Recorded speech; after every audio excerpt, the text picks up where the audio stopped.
चलिए, अब हम शुरू करने जा रहे हैं, ध्यान से सुनेंगे।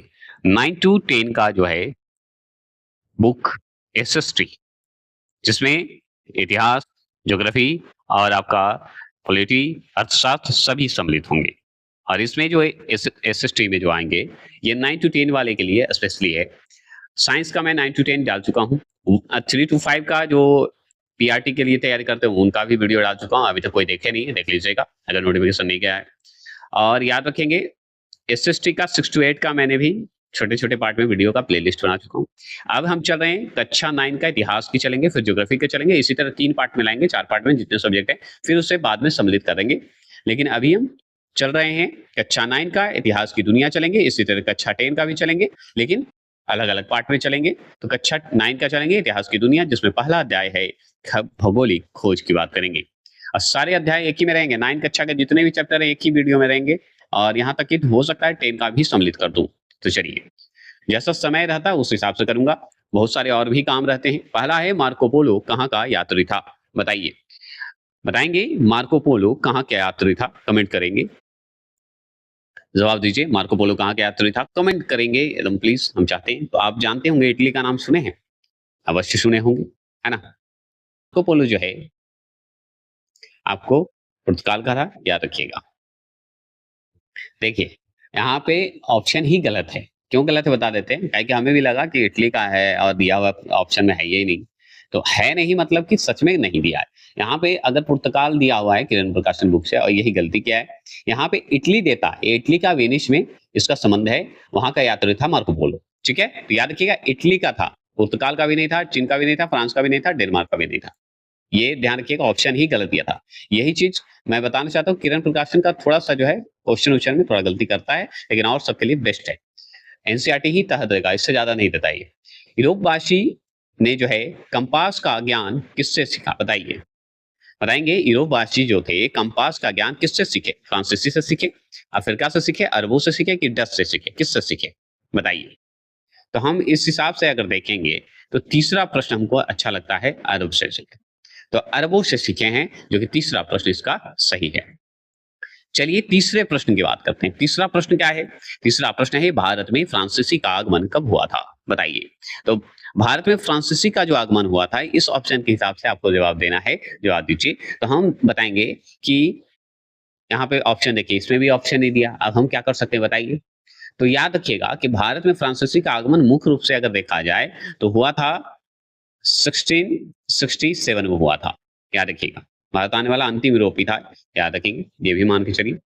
और लेकिन अब हम कैसे बनाएँगे? अब इसे कैसे समझेंगे कि मतलब ये आगमन हुआ था 67 में, दिखा रहा है कब, है ना? ऑप्शन में है ही नहीं। तो इसमें ऑप्शन में है, लेकिन आगमन का ये जो समय दिया है, ये अलग आगमन है। लेकिन कंपनी के हिसाब से अगर देखा जाए, जैसे कंपनी की स्थापना होती थी ना, तो फ्रेंच ईस्ट इंडिया कंपनी की स्थापना हुई, तो वो हुआ 1664 में।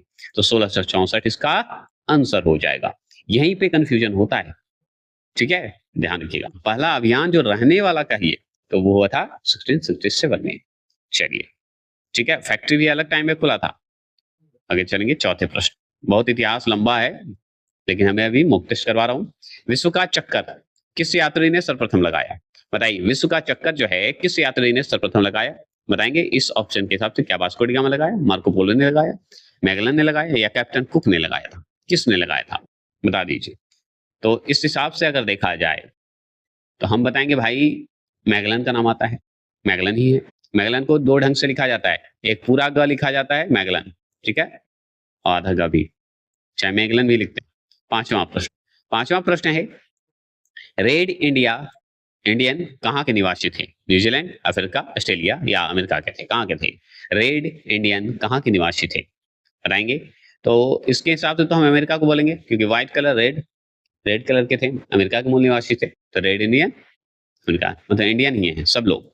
चलिए, 6 प्रश्न है कि क्रिस्टोफर कोलंबस ने निम्नलिखित में से किसकी खोज की थी? क्या अफ्रीका की, एशिया की, अमेरिका की? इनमें से किसी की नहीं? बहुत इजी सवाल है, बता सकते हैं इसका बाद। बताइए, किसकी खोज किए थे? तो ये अमेरिका की खोज किए थे। क्रिस्ट जो हैं कोलंबस जो है अमेरिका की खोज किया था। वास्को डी गामा बताया जाता है, मार्ग का ये कहा जाता है, देश का खोज नहीं किया, देश तो पहले से था। ठीक है? देखिए, अब बात करते हैं अध्याय 3 की, जो कि फ्रांस की क्रांति है। ठीक है? इस टॉपिक में पहला चलेंगे सवाल है कि लुई 16वां, देखिए लुई 14वां, लुई 16वां, ये ऐसे सिंबल रहे तो ये 16वां है। तो लुई 16वां किस वर्ष फ्रांस की गद्दी पर बैठा था? तो हम बोलेंगे इस ऑप्शन के हिसाब से 1774 में बैठा था, 1774 में, याद रखिएगा। ठीक है? और उसी समय ये क्रांति भी शुरू हुई थी और जाकर फिर 1789 में फ्रांस की क्रांति शुरू हुई थी, जो कि एकदम स्थापित कहिए होने लगा। तो बहुत सारी कहानियां हैं जो कि हम बताएंगे बाद में, लुई 14वां के बारे में बताएंगे, लेकिन अभी हमको डिटेल पढ़ाना नहीं है, अभी हमें टिक आउट करना है। चलिए, किस शासक ने कहा मैं ही राजा हूं? किसने कहा था बताइए? किसने कहा कि मैं राजा हूं? तो मैं ही राजा हूं कहने वाला लुई 14वां था। कौन था? लुई 14वां। मतलब कि लुई 16वां को ऐसे बताया जाता है, जो कि ये है, जो कि नहीं होगा, लुई 14वां है, जिसे हम उल्टा कर दीजिए, लुई 14वां हो जाएगा। ठीक है? मैं ही राजा हूं बोला था लुई 14। चलिए, तीसरे प्रश्न की बात करेंगे। तीसरा प्रश्न क्या है? गौरवपूर्ण की घटना, गौरवपूर्ण की घटना इंग्लैंड में कब घटी? देखिए, इंग्लैंड में जो घटना घटी, कब घटी? 1682 में, 1688 में, या 1698 में, या 1788 में? बताइए, बताएंगे। गौरवपूर्ण की घटना इंग्लैंड में कब घटी थी? तो हम बताएंगे 1688 में, मतलब 1688 में घटी थी। याद रखने वाली बात है। रक्तहीन क्रांति भी कह सकते हैं आप इसे, सत्ता परिवर्तन का समय भी कह सकते हैं। इस समय बहुत सारे परिवर्तन हुए थे, गौरवपूर्ण वही था कि मतलब कुछ बदलाव आया है, अच्छा बदलाव आया है। चौथे प्रश्न की बात करेंगे। इंग्लैंड में संसदीय सुधार अधिनियम कब पारित किया गया? क्या 1832 में, 1844 में, या 1872 में, या 1840 में? बताइएगा। मतलब कि इंग्लैंड में जो संसदीय सुधार हुए, वो सुधार आपको पता है? बता सकते हैं? तो हम बताएंगे 1832 का नाम सुने होंगे, जो ऑप्शन 1 में दिख रहा होगा। चलिए, ये भी क्लियर हो गए। आगे चलेंगे, पांचवें प्रश्न की बात करेंगे। पांचवा प्रश्न क्या है कि स्वतंत्रता, समानता और बंधुत्व का नारा किस क्रांति से संबंधित है? बताइए। तो हम बताएंगे फ्रांस की क्रांति से है, कि रूस की क्रांति से है, कि अमेरिका की क्रांति से है? बता दीजिए। तो हम बताएंगे भाई, समानता, स्वतंत्रता, बंधुत्व की बात करेंगे तो फ्रांस की क्रांति को टिक लगा के चलाएंगे, फ्रेंच रेवोल्यूशन बोलेंगे। चलिए, सबसे इंपॉर्टेंट है 1856, याद रखिएगा। तो 1856 में हुए पेरिस की संधि का प्रमुख प्रावधान थे, क्या थे? क्या इसमें से क्या लगता है? रूस ने तुर्की की ईसाई प्रजा के संरक्षण का अधिकार त्याग दिया था, ये इंपॉर्टेंट है। या काला सागर को जो है तट स्थल घोषित किया, ये है। कि सर्बिया की स्वतंत्रता को स्वीकार किया, क्या इसमें से कौन सा सत्य है? 1857 जरूरी है पढ़ना, बताइए। तो हम जानते हैं कि सर्बिया का जो है, अब जानते हैं कि 1857 में पेरिस की संधि जो हुआ था, इसमें आपको रूस की क्रांति भी ये जरूरी है। रूस ने जो तुर्क को ईसाई प्रजा के संरक्षण के रूप में अधिकार दिया, ये भी सही है, ये भी सही है। मतलब उपरोक्त में से सभी सही है, याद रखिएगा। चलिए, 7 प्रश्न, फ्रांसीसी क्रांति के परिणाम बताइएगा। फ्रेंच रेवोल्यूशन के परिणाम क्या थे? बता सकते हैं? समानती प्रथा का जो है, समानती प्रथा का अंत होना, या कार्यपालिका, न्यायपालिका और व्यवस्थापिका को एक दूसरे से पृथक कर दिया गया, लोगों को धार्मिक स्वतंत्रता मिली, क्या इसमें से सभी होने चाहिए? क्या होगा बताइए। तो हम बताएंगे उपरोक्त में से सभी ही होंगे। समानती प्रथा का अंत भी होगा, याद रखिएगा। ठीक है, जो 4 अगस्त 1789 को हुआ था, याद रखिएगा। और शक्ति का प्रतिकरण भी होगा, शक्ति अलग अलग रूप में बांटा जाएगा, कार्यपालिका का क्या रोल है, न्यायपालिका का क्या रोल है ना। चलिए, देखिए, बात करते हैं अध्याय 4 की, विश्व युद्ध का इतिहास पढ़ेंगे। ठीक है, विश्व युद्ध का इतिहास पढ़ेंगे तो सुनिए। प्रथम विश्व युद्ध कब हुआ? बताइए, प्रथम विश्व युद्ध कब हुआ? तो हम बताएंगे 1914 से लेके 18 तक हुआ था, है ना। तो 1914 प्रथम विश्व युद्ध कब हुआ? तो 1914 में। ऐसे 28 जुलाई से लेके 11 नवंबर तक चला था, 1918 तक। ठीक है, चलिए बात करते हैं। यहाँ पे दूसरा प्रश्न है, त्रिकूट समझौता कब हुआ था? क्या 1882 में, 1881 में, 1884 में, क्या 1871 में? कब हुआ था बताइए। बताएंगे। त्रिकूट समझौता की बात हो रही है, और त्रिकूट समझौता हम देखें तो 1900 नहीं, 1882 बताया जाता है, 20 मई 1882। एकदम सही आंसर ये होगा, त्रिकूट समझौता। त्रिकूट समझौता जो है, इसे इसमें शामिल देश थे, जिसमें जर्मनी, ऑस्ट्रेलिया, हंगरी, इटली, ये सब के बीच में हुआ था, याद रखेंगे। और भी बाद में करेंगे त्रिपक्षीय के रूप में भी। चलिए तीसरा प्रश्न है, वर्साई की संधि में कुल कितने देश निर्णायक भूमिका निभा रहे थे? वर्साई का संधि जब हो रहा था कितने थे, बता सकते हैं? 2 थे, 3 थे, 4 थे, 5 थे, कितने थे बताइए? तो हम बताएंगे 3 थे। तीसरा आंसर इसका होगा द बिग 3, ऐसे बोला जाता है, याद रखिएगा। अमेरिका, ब्रिटेन और फ्रांस, 3 वो थे, बड़े थे, याद रखिएगा।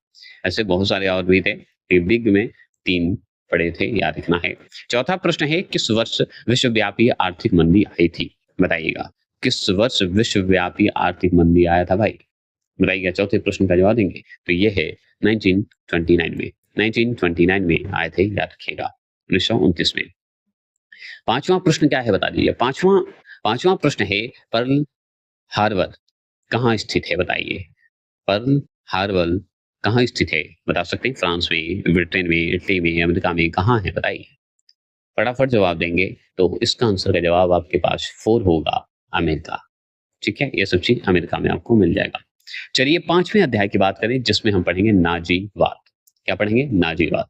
नाजीवाद का पहला क्वेश्चन हम आपके पास दे रहे हैं, जिसमें नाम है मुसोलिनी। मुसोलिनी नाम है से, मुसोलिनी का संबंध किस देश से है बताइए? तो मुसोलिनी का संबंध किस देश से है? इटली, फ्रांस, अमेरिका, रूस, किससे है बताएंगे? तो हम बताएंगे मुसोलिनी का संबंध जो है किस देश से है, तो हम बताएंगे इटली से है। ये आप अच्छे से जानते हैं, अब बेहतर से आप जानते हैं। ठीक है, बहुत अच्छा है। फासीवाद की स्थापना हुआ था। ठीक है, चलिए 1921 आप नाम सुने होंगे। दूसरा प्रश्न है कि हिटलर का जन्म जर्मनी में, और भी जर्मनी के किस शहर में हुआ था? बता सकते हैं? बता दीजिए। हिटलर का नाम सुन लिया, हिटलर मतलब समझ गया जर्मनी से संबंधित है, लेकिन किस शहर में हुआ था ये बता दीजिए। तो हम बताएंगे ऑस्ट्रिया। ऑस्ट्रिया में हुआ था। ऑस्ट्रिया कहाँ है? नहीं है। अब ऑस्ट्रिया नहीं है तो वियना टाउन टिक लगा सकते हैं आप, है ना? तो आप ये लगा सकते हैं जर्मन और ऑस्ट्रेलिया की सीमा पर, बॉर्डर पर स्थित एक इन नाम का नदी है, याद रखिएगा। उसी जगह एक शहर है, याद रखेंगे। जिस शहर का नाम आप बताइए, कमेंट कर सकते हैं, बताइए। ठीक है, तो याद रखिए जर्मन जर्मन और ऑस्ट्रिया बोला जाता है, मतलब जर्मन इसका मूल स्थान नहीं बनाया गया है, तो वेस्ट ऑस्ट्रिया बताया जाता है, लेकिन जर्मन और ऑस्ट्रिया के बीच के सीमा में एक जगह है, वहां पे है। उस जगह का नाम आपको बताना है, तो उस जगह का नाम है ब्रोना शहर। ब्रोना शहर जो है, ब्रोना शहर बोलते हैं, ब्रोना एम इन शहर है, वहां पे नदी भी बनती है, इन नदी। ठीक है, याद रखिए, वियना टाउन से नहीं होगा, ये कंफ्यूजन के लिए मैंने बोला था। चलिए, ये तीसरा प्रश्न है, मीन कैफ पुस्तक किसकी रचना है? तो आप अच्छे से जानते हैं मीन कैफ पुस्तक जो है हमारा, अगर देखा जाए वर्ल्ड वार द्वितीय विश्व युद्ध के दौरान ये बहुत हुआ था, और हिटलर की नीतियां थी मीन कैफ पुस्तक, याद रखिएगा। तो हिटलर ने लिखा होगा, तभी तो उसका नाम आता है। चलिए, हिटलर को चांसलर मनोनीत कब किया गया था बताइए? हिटलर को चांसलर कब बनाया गया था, मतलब कब किया गया था? चांसलर मनोनीत कब किया गया था बताइए? ऐसे इसका जन्म तो जानते हैं आप, 20 अप्रैल को हुआ था, 20 अप्रैल को मनाया जाता है इसको। तो इसका याद किया, चांसलर जो बना था ये 30 जनवरी 1933 को बना था। ठीक है, 1933 को। आगे चलेंगे, पांचवा प्रश्न क्या है बताइए? पांचवा प्रश्न क्या है?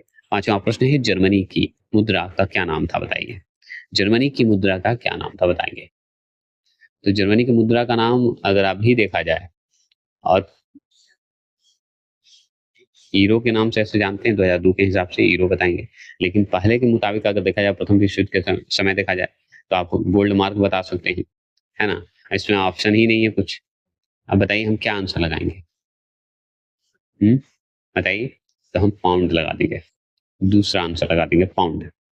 ठीक है, तो आपसे पूछ देगा कि जर्मनी की मुद्रा करेंसी क्या थी? ठीक है, तो पाउंड यहाँ पे ऑप्शन के हिसाब से लगा दीजिएगा।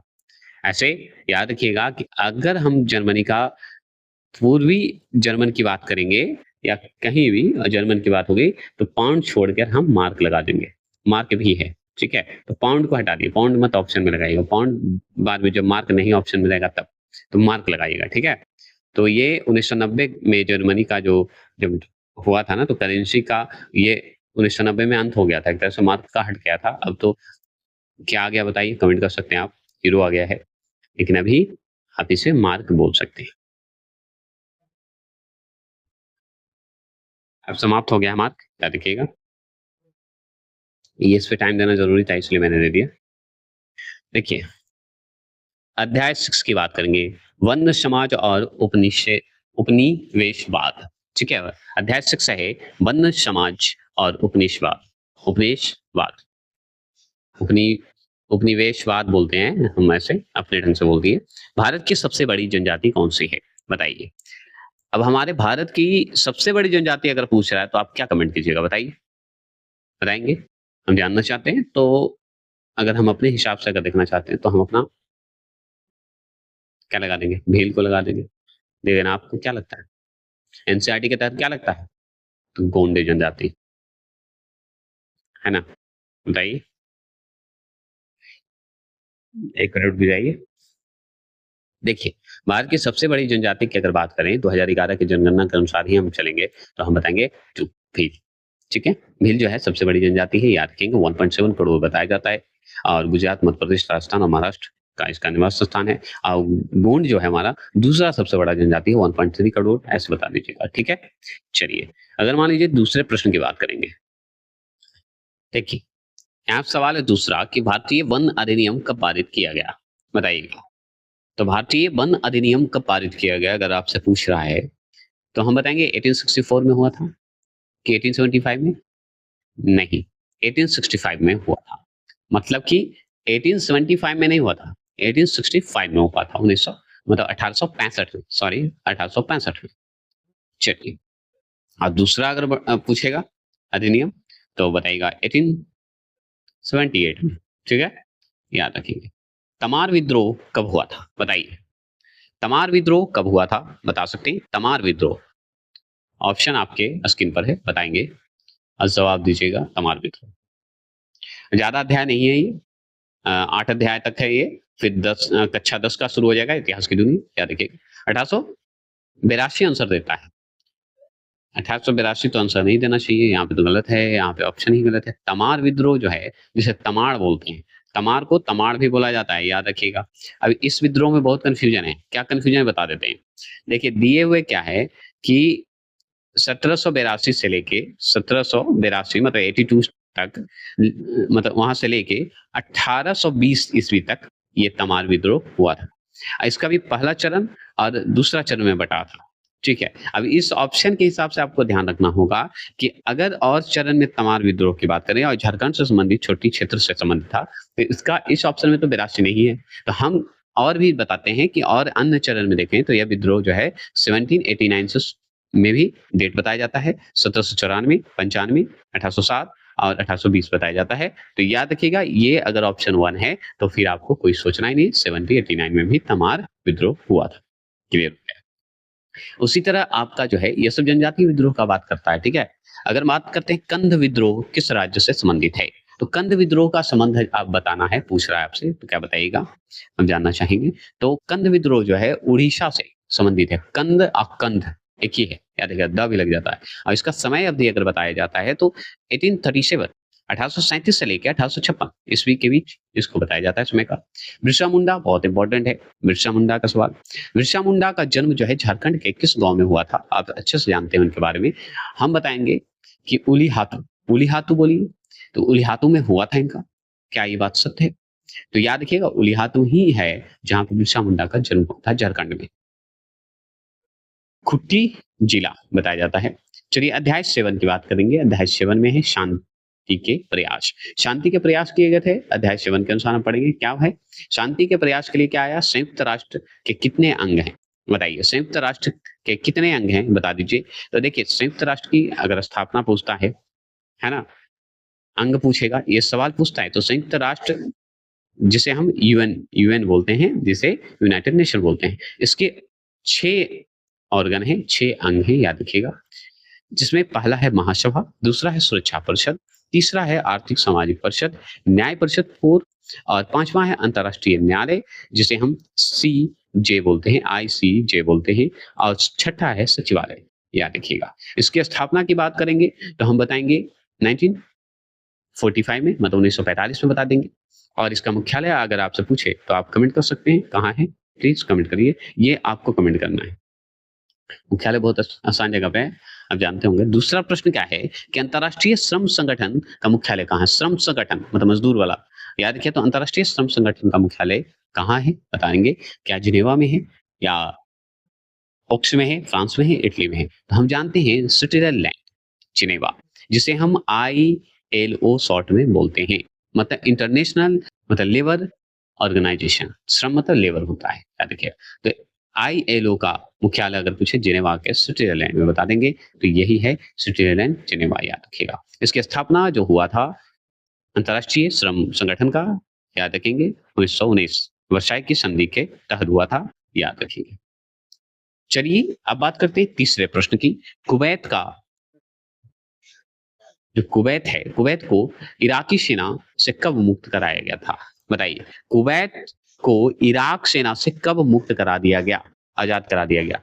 बताएंगे। तो 1990 में। लगता है आपको?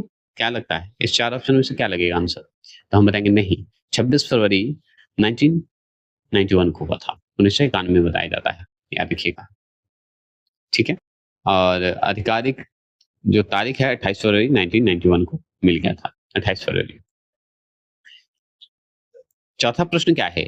सुरक्षा परिषद में जो है कितने देश अस्थायी सदस्य हैं? कितने देश अस्थायी सदस्य हैं बताइए? सुरक्षा परिषद में कितने देश अस्थायी सदस्य हैं? तो अस्थायी में हम जानते हैं 5 देश हैं, ठीक है, 5 देश, याद रखेंगे। द बिग 5 हैं, अमेरिका, ब्रिटेन, फ्रांस, रूस, चीन, 5। वीटो पावर के तहत भी ये बताया जाता है, और 10 जो है नन है, जिसमें हमारा भारत भी सम्मिलित होता है। चलिएगा, पांचवा प्रश्न क्या है कि संयुक्त राष्ट्र संघ की स्थापना कब हुई थी? बताइए, संयुक्त राष्ट्र संघ की स्थापना कब हुई थी, बता सकते हैं? तो हम जानते हैं 24 अक्टूबर 1945 को हुआ था। 24 अक्टूबर 1945 को हुआ था। इसका मुख्यालय बता सकते हैं? बताइएगा। ऐसे 51 देश जो है साइन किया था, कंट्री साइन किए थे आधिकारिक पत्र पर, याद रखिएगा बताने के लिए। और इसका मुख्यालय न्यूयॉर्क, अमेरिका बता दीजिएगा। ठीक है, चलिए और भी बातें करेंगे। और अध्याय हम 8 की बात करेंगे। अध्याय 8 जो है कृषि और खेतिहरी समाज की बात करेंगे, जिसमें हमारा सवाल रहता है कि कृषि की शुरुआत किस काल में हुई थी?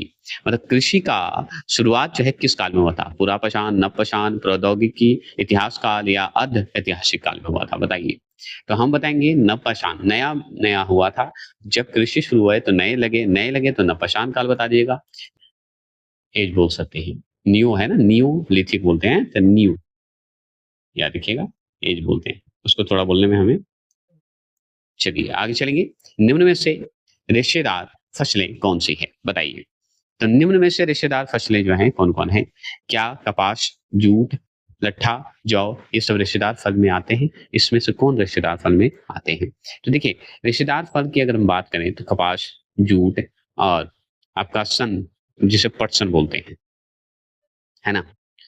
तो जूट हो गए, सन आ गए, जूट तो हो गए, कपास हो गए, ये सब हो गए। अब जौ है कि नहीं ये बताइए, बता सकते हैं? तो देखिए, इसमें फसलें कौन सी है रेशेदार? रेशेदार तो दोनों आ गए, जूट और कपास दोनों आ जाते हैं। इसमें हम क्या आंसर लगाएं बताइए? कंफ्यूजन है ना, कर दिया। लिखना चाहिए था कि इसमें कौन सा फसल नहीं होगा।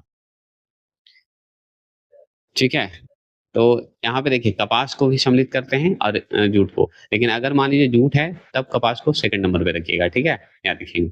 ऐसे भी कर सकते हैं, ये ऑप्शन पे होगा। अगर मान लीजिए पांचवा ऑप्शन रहेगा ना, एक से अधिक, तब टिक लगा दीजिएगा, ये दोनों आंसर होंगे। ठीक है, तो एनसीईआरटी में ऐसा ही देता है, थोड़ा मिस्टेक होते रहता है। तीसरा प्रश्न है कपास उत्पाद का श्रेय, क्योंकि मैं नहीं चाहता जो दिया है उसी को मैं थोड़ा सा बता दूं कि कहाँ पे मिस्टेक होता है, क्या ध्यान रखना है, ये सब। कपास उत्पाद का श्रेय किस सभ्यता की देन है? बताइए। कपास उत्पादन जो उत्पाद बोलते हैं, कपास उत्पाद का श्रेय किस सभ्यता को दिया जाता है? क्या आर्य सभ्यता है, सिंधु सभ्यता है, कि मिस्र सभ्यता है, कि चीन सभ्यता है?